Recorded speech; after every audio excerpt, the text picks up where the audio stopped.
বন্ধুরা, কেমন আছো তোমরা সবাই? আশা করছি ভালো আছো, আমরাও ভালো আছি। তো আমি বললি আমার নতুন আরেকটি ব্লগে তোমাদের সকলকে স্বাগত। আজ হচ্ছে বৃহস্পতিবার, আর বৃহস্পতিবার সকাল এখন বেজে গেছে প্রায় 7:30 মতো হবে। তো এখন থেকে আমরা ব্লগটা স্টার্ট করছি, তোমরা দেখতে থাকো, আশা রাখছি তোমাদের ভালো লাগবে। তো তোমাদের সঙ্গে গল্প করতে করতে চলো কাজগুলো সেরে ফেলা যাক, তোমরা সঙ্গে থাকো। কথায় আছে না, মানুষের সব দিন সমান যায় না। তো আমার সঙ্গে ঠিক তেমনটাই হলো। সকালটা শুরু হয়েছিল খুব সুন্দরভাবে, কিন্তু ঝামেলাটা বাঁধলো দুপুরের দিকে। তো চলো তোমাদের সঙ্গে সব কিছুই বলবো। তো জানো তো, কোনো জিনিস যদি তিল তিল করে জমিয়ে টাকা জমিয়ে কেনা, মানে সেই জিনিসটা যদি কোনো রকমভাবে নষ্ট হয়ে যায়, তো একমাত্র সেই বোঝে তার কষ্টটা কী, যে তিল তিল করে টাকাটা জমিয়ে জিনিসটা কিনেছে। তো যখন আমরা কলকাতায় এসেছিলাম না, তখন আমাদের খাওয়ার থালাটাও পর্যন্ত ছিল না, একটু যে লবণ রাখবো সেই কৌটোটাই ছিল না। তো সেখান থেকে আমরা দুটো মানুষ পরিশ্রম করে আজ এই পর্যন্তই এসেছি। আর সেখানে এসে যদি কোনো জিনিস নষ্ট হয়ে যায় কেমন কষ্ট হয় বলো তো। তো আমার মনটা না আজকের একদমও ভালো না গো, কিন্তু তবুও কি করব, তোমাদের সঙ্গে শেয়ার করছি যাতে একটু কষ্টটা কমে। আর জানো তো, আজকে তো বৃহস্পতিবার, নিরামিষ, তো তার জন্য আমি সকালবেলা উঠে রান্নাটা করে নিয়েছিলাম। তো আজকে রান্না করেছিলাম উচ্ছে আলু ভাজা, আর বড়ি দিয়ে আলু দিয়ে লাউ ডাঁটা, তো কুমড়ো ডাঁটা বলে ফেলছি, লাউ ডাঁটা তরকারি, নিরামিষ তরকারি, আর এই যে ভাত। তো দেখো আমার রান্না হয়ে গেছিলো। আর আদি আজকে স্কুলে যায়নি জানো তো। তো ওকে বললাম যে তুই জামা কাপড় ছেড়ে আর গপুকে একটু তুলে দে। তো গপুকে তো 3বার প্রসাদ দিতে হয়, তো সকালের প্রসাদটা ওই ঘুম থেকে তুলে দিয়ে দিচ্ছে। আর আমি আবার দুপুরবেলা দেবোক্ষণ। দুপুরবেলা তো ও ভালো মতো পারে না, স্নান ধান করাতে পারে না। তো তার জন্য ওকে সকালবেলাটাই প্রসাদটা দিতে বলছি। আর জানো তো, আদি না বাড়ি থাকলে আমার অনেক কাজ কম হয় গো, ও হাতে হাতে আমার অনেক কাজই করে দেয়। লোকে বলে না, মেয়ে থাকলে মায়ের হাতের কাজ করে, তো আমার ছেলে মানে ছেলে, কিন্তু তবুও ও আমার অনেক হাতের কাজ করে দেয়। তো দেখো, ওকে বলেছিলাম তো ও অপুকে তুলে দিল। আর আমি একটু যাচ্ছিলাম দোকানে, তো সকালের ব্রেকফাস্টটা করব।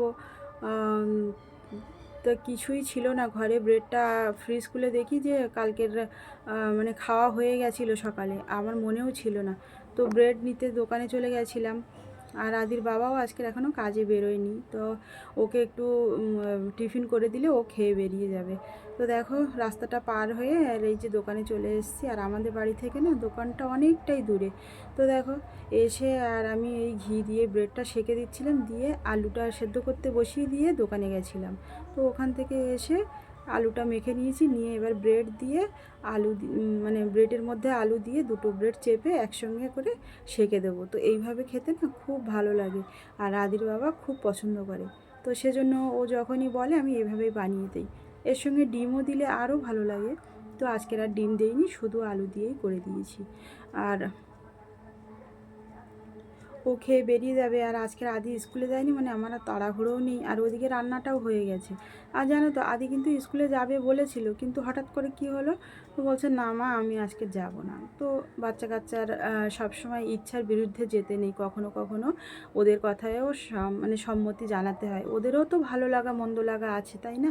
তো আমি নিজে এই দিক থেকে মানে খুব বুঝে চলি, যে আদি কিছু বললে আমি সেই কথাগুলোকে রাখার চেষ্টা করি। তো তাতে বাচ্চা কাচ্চার মনটাও ভালো লাগে। আর এই যে দেখো বলছিলাম না যে মনটা খারাপ, জিনিসটা ক্ষতি হয়ে গেছে। তো ক্ষতিটা হয়েছে এই আলমারিটা। জানো তো, কালকে রাতে আদির বাবা আমাকে না পার্স রাখতে দিয়েছিল। তো সেই পার্সটা আমি আলমারিতে রেখেছি। তো বলো তো, টাকা পয়সা মানুষ কোথায় রাখে? আলমারিতেই তো রাখে। তো আমি রেখে দিয়েছি, আর প্রত্যেক দিনের মতো লকও করে দিয়েছি। তো লক আমি করেছি যখন, তখন কিন্তু একদমও ভালো ছিল। আমি রাত্রে জিনিস বের করলাম, লক করলাম, আর সকালবেলা উঠে আর লক খুলছে না। এদিকে আদির বাবা যাবে লোনের টাকা দিয়ে আসতে। আজই ব্যাংকে লোনের টাকাটা জমা করতে হবে। আর জানো তো, লোন মানে কি, তুমি খাও না খাও লোনের টাকা তোমাকে যেখান থেকে হোক টাইমের আগে জোগাড় করতে হবে। তো এই লোন যারা নিয়েছে তারাই একমাত্র জানে যে এর ব্যাপারটা কী। তো যাই হোক, অনেক চেষ্টা করলাম দুজন মিলে, কিন্তু কিছুতেই খুলতে পারলাম না। আর তারপরে আদির বাবা বাধ্য হয়ে হাতুড়ি দিয়ে সমস্ত লক ভেঙে তারপরে বের করলো। ওদিকে লোন দেওয়ার সময়টাও ছাড়িয়ে যাচ্ছে, না হয় আবার ফাইন দিতে হবে। আর দেখো তারপরে আদির বাবা আমাকে খুব বকাবকি করছিল, বলছে যে তুমি আলমারি ঠিক করে লক করোনি, আলমারি লাগাতেই জানো না, যেমনটা বলে প্রত্যেকটা বাড়ির ছেলেরা। তো ওই তেমনভাবেই বকাবকি করছে। আমি চুপচাপ বসেছিলাম, আমি কোনো কথাই বলিনি। আর জানো তো আমার খুব কষ্ট হচ্ছিল গো, এই আলমারিটা কেনার পিছনে আমার প্রচণ্ড পরিশ্রম আছে। জানো তো আগে না একটা কার্টুন বক্সে জামা কাপড় রাখতাম, তো সেই কার্টুন বক্স কেটে ইঁদুরে কেটে আমার সমস্ত জামা কাপড় সমস্ত সব কিছু কেটে পুরো ধুলো করে দিয়েছিল, এমনকি জল গরম করা গিজার থেকে শুরু করে সমস্ত সব কেটে দিয়েছিল। তো তারপরে অনেক বলার পরে আদির বাবাকে দিয়ে এই মানে আলমারিটা কিনে নিয়ে এসেছিলাম। তো সেখান থেকে আলমারিটায় আমি টুকটাক জিনিসপত্র যা মানে আছে সেটুকু গুছিয়ে রাখি।